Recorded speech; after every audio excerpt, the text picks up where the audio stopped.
Tuan-tuan dan puan-puan, adakah anda tahu tentang Hall Effect keyboard? Untuk makluman anda, dah ramai keyboard enthusiast, orang yang gilakan keyboard dan juga pro gamers berhijrah kepada Hall Effect keyboard ni. Persoalannya, apakah benda Hall Effect Trigger? So, saya akan explain kepada anda guna keyboard terbaru dari Lumin Key HE iaitu Megger 68 ni. Anda bersama saya Ashraf Jeffrey dalam channel YouTube Mona Lisa. Kalau anda belum tekan butang subscribe, pastikan anda tekan butang subscribe dan juga button loceng yang ada dekat tepi dia. Kalau anda beli Megger 68 ni, anda akan dapat satu kotak aksesori. Yang mana di dalam kotak aksesori ni dia bagi kepada kita satu extra switches. Lepas tu dia bagi kepada kita satu USB-C, USB-A, and dia bagi kepada kita satu keycap and switch puller. Lepas tu kawan-kawan, ini adalah dia punya keyboard. Memang cantik kalau anda suka something yang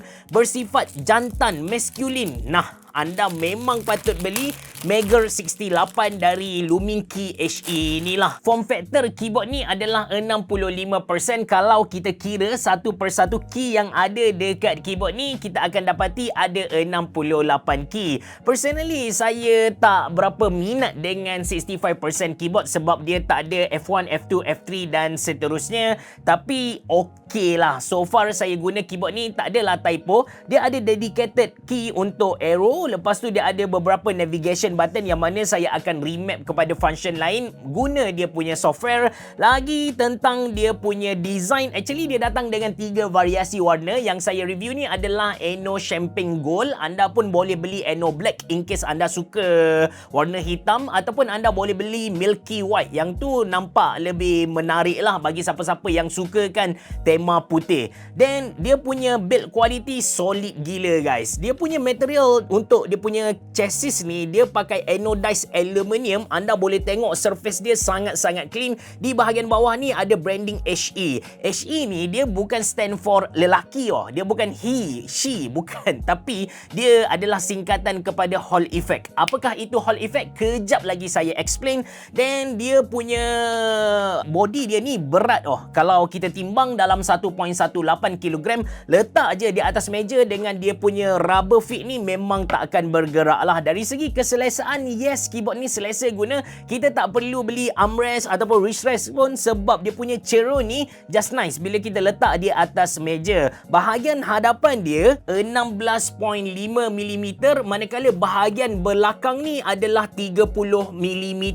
So, bagi saya keyboard ni sangat-sangat selesa untuk digunakan. Connection dia hanya jenis USB-C wire, dia tak ada wireless. Okey, tentang dia punya estetik, dia punya outlook lagi, dia menyala dengan perki RGB. Anda boleh tengok nyalaan dia sangat terang. Walaupun anda dah buka lampu dalam bilik anda, anda still dapat tengok dia punya LED tu dengan jelas. And dia walaupun dia punya jarak antara keycap ke keycap tu kita kata sempit lah. Saya suka dengan efek yang terhasil dari dia punya LED. Anda boleh nampak sisi kiri, atas dan juga kanan dia tu terang. Bahagian bawah tu kurang sikit sebab keyboard ni dia punya nyalaan tu, dia punya LED tu sebenarnya berada di bahagian atas ataupun kita panggil sebagai north facing LED lah. Anda boleh nampak LED dia berada di bahagian atas. Untuk efek ataupun mode LED ni kita boleh tukar menggunakan dia punya software. Ini interface dia Lumin Key HE, and model keyboard kita ada di bahagian bawah Megger 68. Untuk main dengan dia punya LED, kita kena pergi ke tab light yang berada di bahagian kiri bawah ni. So dekat sini kita boleh turn on dan juga turn off dia punya lampu. Yang menariknya, bila kita pilih satu-satu efek, dia akan terus display kepada kita efek dia macam mana dekat atas ni. Macam sekarang saya pilih Galaxy, katakan saya pilih Wave, dia akan tunjuk kepada kita Wave lah. So total efek ataupun mode yang ada adalah 20. Memang banyak, termasuk dengan musical rhythm. Dan di tengah-tengah ni kita boleh pilih color palette and kita boleh pilih light editing. Benda ni dia berubah mengikut efek yang kita main. Contoh kalau kalau anda set kepada musical rhythm, jadi dia punya setting akan jadi rhythm. Kita boleh pilih rainbow, kita boleh pilih spectrum cycle, ada amplitude, background mode dan juga background break. Saya pilih C-Wave dululah untuk demo kepada anda, ataupun kita ambil Galaxy lah, sebab ini boleh tunjuk kecerahan dan juga kecantikan dia punya LED. Now, baru kita masuk topik utama kita, iaitu Hall effect. So basically dia ada dua level lah. So level biasa, keyboard yang biasa kita guna tu. Lepas tu sekarang kita ada Hall effect punya keyboard, dan kita ada satu lagi yang advance, kita panggil sebagai rapid trigger. Dalam video kali ni saya akan sentuh tentang Hall effect sahaja, sebab kalau saya sentuh juga rapid trigger ni, video ni akan jadi panjang gila lah. Mungkin saya akan buat satu video khas tentang explain tentang Hall effect dan juga rapid trigger. Untuk explain tentang Hall effect ni, tapi sebelum tu jom kita tengok dia punya software. So bahagian kiri atas ni ada remap. Dekat sini lah kita boleh tukar effect, kita boleh tukar function untuk satu-satu key, and kita boleh main dengan layer 1 dan juga layer 2. Untuk layer 1 ni, bila mana kita tekan FN1 sebagai contoh dan kita gabungkan dengan 1, dia akan bertukar jadi F1 lah. Tapi yang saya tak guna sangat sebenarnya FN function ni, untuk tukar dia punya function sebagai contoh page, sebagai contoh sebenarnya ini adalah page up. Saya nak tukar page up kepada print screen, saya just tekan page up dekat sini dan saya pilih print screen, dia akan automatic apply. Kita tak perlu nak tekan save, tak perlu nak tekan apa-apa. Now kita pergi ke bahagian performance. Sebelum saya cerita tentang Hall effect tu, ada satu benda yang kita consider mantap gila ada dekat Luminki HE Mega 68 ni, adalah dia punya polling rate ni. So polling rate keyboard ni kita boleh set sampai 8000 Hz. Kalau anda fikir tentang delay ke, anda fikir tentang latency ke, buang jauh-jauh. Dengan 8000 Hz tu kita boleh kata instantly input registration and dia punya output lah. 8000 Hz keyboard ni, kalau anda nak tahu, dia nak cari yang 1000 Hz pun dah susah, nak cari yang 4000 Hz sangat susah, nak cari 8000 Hz memang rare lah. Jadi kalau anda seorang pro gamers, anda hardcore gamers, anda nakkan satu keyboard yang anda tekan dia terus detect, anda kena dapatkan Luminki HE Mega 68 ni. Now kita pergi kepada Hall effect. Kalau anda perasan dekat keyboard layout ni, dia ada tulis 3.0, 3.0, 3.0, 3.0, dan di bahagian bawah ada switch, actuation, rapid trigger and bottom optimization. 3.0, 3.0, 3.0 ini adalah actuation force. Tapi okey, apakah itu actuation force? Basically actuation force ni adalah titik di mana bila kita tekan sampai titik itu, dia akan register input. Okey, untuk itu kita kena tengok dulu perbezaan antara switch lama dengan switch baru. Untuk dapatkan Hall effect punya function ni, punya feature ni, satu-satu keyboard dia mesti pakai switch jenis magnetic. Dia tak boleh pakai switch biasa, dia tak boleh pakai switch tradisional. Saya buka dulu kepada anda switch lama kita untuk tunjuk perbezaan. Bagus tentang Luminki ni, dia bagi kepada kita extra switches. So bolehlah saya main-main sampai rosak switch ni untuk tunjuk kepada anda perbezaan antara magnetic switch dengan standard switch yang kita biasa main tu lah. Jadi belah kiri untuk switch biasa ni, anda boleh nampak yang warna pink ini adalah dia punya upper chassis, lepas tu ada spring, lepas tu ada stem. So stem ni dia akan mainkan peranan untuk tekan dia punya leaf. Yang warna copper ni, ini adalah leaf. Bila kita tekan keyboard kita, dia akan tekan. Di bahagian leaf ni akan tertekan. So dekat situlah input akan diregister. Berbeza dengan magnetic switches seperti untuk Luminki HE Mega 68, dia pakai Gateron Magnetic White Pro switches.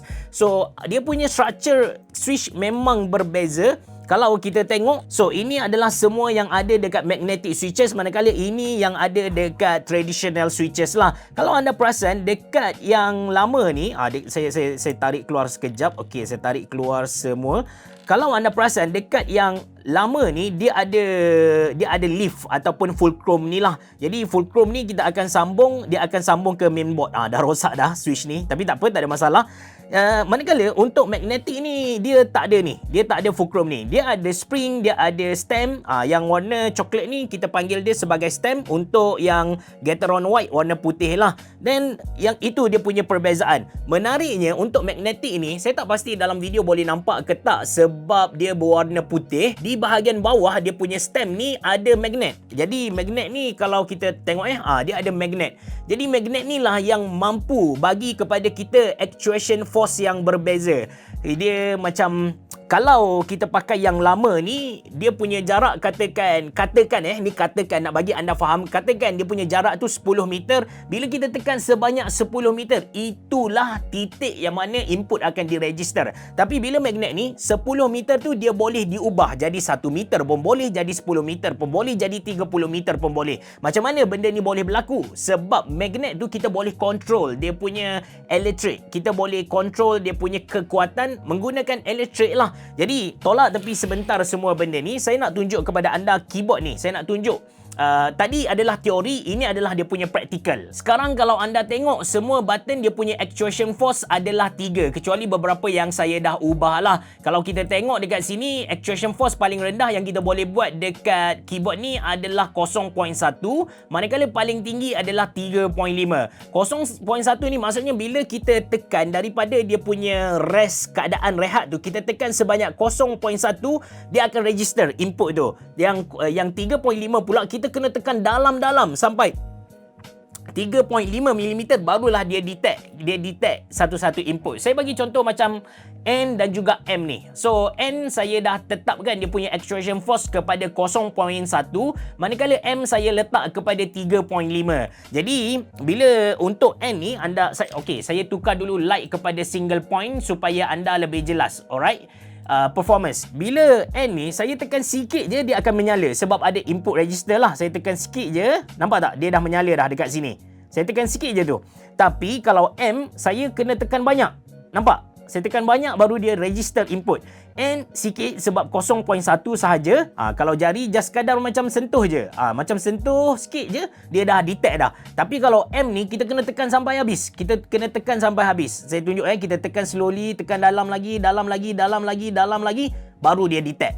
Ini adalah perbezaan actuation force. Persoalan berikutnya yang anda kena tanya adalah kenapa satu-satu keyboard tu kita nak actuation force yang berbeza?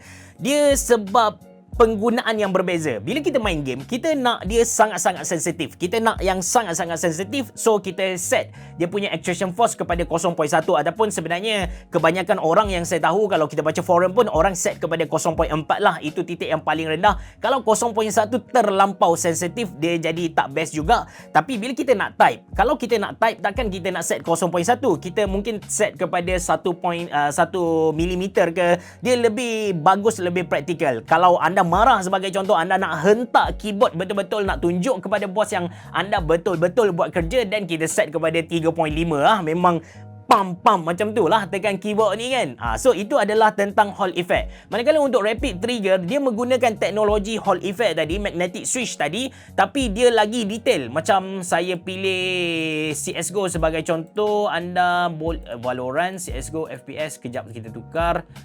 Contoh dekat sini dekat Valorant ni anda boleh nampak ada warna hijau, ada warna merah. So hijau ni basically bila actuation force pertama dia detect.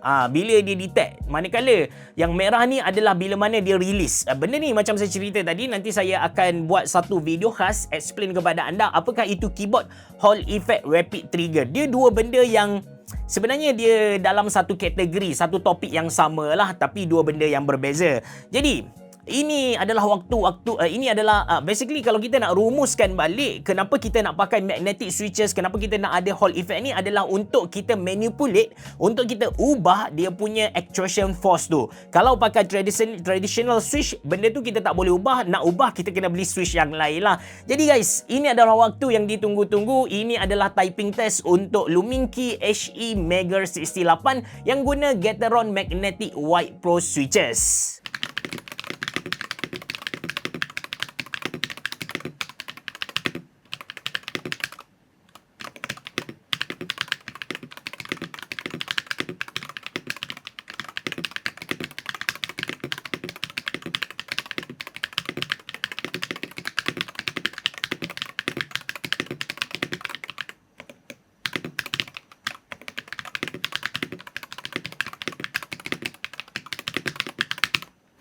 So, itu typing test untuk Luminki HE Mega 68 Gateron Magnetic White Pro switches.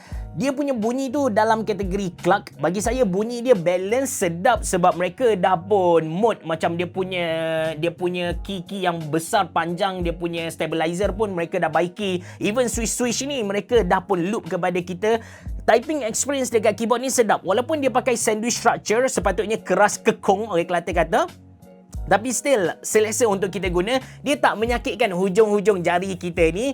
Dia tak lembut macam gasket structure, but still okay untuk kita guna typing. Sebagai penutup, kalau anda sedang cari satu keyboard yang kita kata advance, yang sangat best untuk gaming, yang dia punya delay tak ada, polling rate 8000Hz, Hall effect punya feature, saya recommend anda beli Luminki HE Mega 68. Ini adalah keyboard yang sangat baru dalam pasaran kita. Kalau anda beli, anda akan jadi orang terawal, but yang tentu dengan harga yang dia offer kepada kita, dengan feature yang dia tawarkan, bagi saya sangat-sangat berbaloi lah. Nanti saya letak link beli dalam ruangan description box below. Itu sahaja dari saya. Terima kasih kerana menonton. Assalamualaikum warahmatullahi wabarakatuh. Berabah. Jumpa lagi.